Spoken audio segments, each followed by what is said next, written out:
often have you been told by a friend, family member, or even your beautician to apply a certain medicated cream for your acne or say a mild rash? Have you used a steroid-based cream for longer than prescribed, or even at your own discretion if the skin irritation returns? Or have you wondered why your friend is using a cream containing the steroid betamethasone to lighten her skin? Today, besides antibiotics, another set of drugs in India which are being used irrationally are those of topical corticosteroids, which are basically creams, ointments or skin products that contain steroids. Topical steroids have been in use for 6 decades in the country and comprise of over 80% of the total dermatology product sales in the country. They are effective in providing almost immediate relief in autoimmune, inflammatory and other dermatological conditions. But the problem arises with the unrestricted access of topical corticosteroids, resulting in overuse, misuse and abuse. Today, studies indicate around only 10 out of 100 people in the country buy topical steroids because a dermatologist told them to. Over 4 out of 10 people buy topical steroids on their own or without a prescription.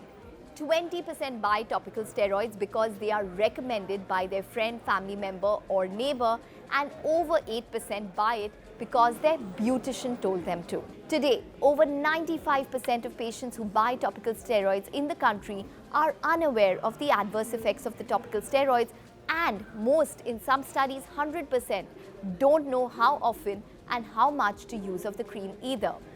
A dermatologist and head of department at a public hospital in Mumbai points out to a 25% rise in patients who have misused steroid creams in just the past 4 to 5 years. Topical steroids are misused in India due to the same reason antibiotics are misused in the country: the lack of enforcement of prescriptions. That is, you can buy the drug like an over-the-counter product. Dermatologists also point out that high-potency creams are recommended by general practitioners and even pediatricians without knowing what the consequences are.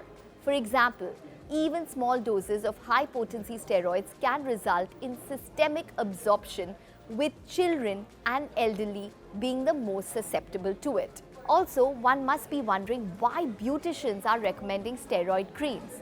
This is linked to an important issue of topical prescription drugs being used as fairness creams. Today, over 50% of topical steroids bought without a prescription are used mainly to lighten skin, as they reduce the natural skin pigmentation present in the body. Majority of the users are women between the ages of 10 to 29, and the most used drug is betamethasone. Dermatologists point out that they have seen cases of women applying clobetasol, which is one of the strongest steroid creams available as a fairness cream, for over 25 years.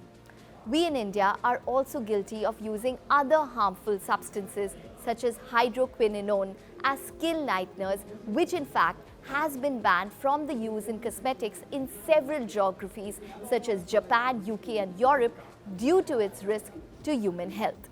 Steroid creams are used mainly for symptomatic relief, with the underlying pathological issue remaining unresolved and many a times continuing to aggravate.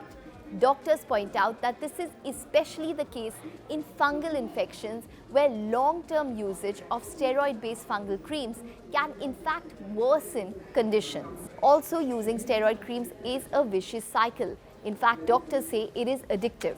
For example, stopping prolonged use of a steroid cream can result in almost immediate side effects such as itchy rashes, redness. Patients then tend to reuse the drug to control these side effects, which then leads to the inability to wean off it. Long-term side effects range from thinning of the skin, redness, acne, lesions, puffiness, consistent burning, discoloration, to more severe skin issues, for example tinea, which is a group of diseases caused by fungus, or weight gain, hormone fluctuation due to the systemic absorption of creams. So what needs to be done? Experts say the government needs to make prescriptions necessary for dispensing these medications. In 2016, the government did ban certain fixed-dose combination creams containing steroids, and in 2018, the government banned over-the-counter sale of 14 steroid-laden fairness creams. But they need to do more. Experts say there is a need to consistently relook and monitor the combination creams and fairness products available and prevent the sale of drugs without prescriptions.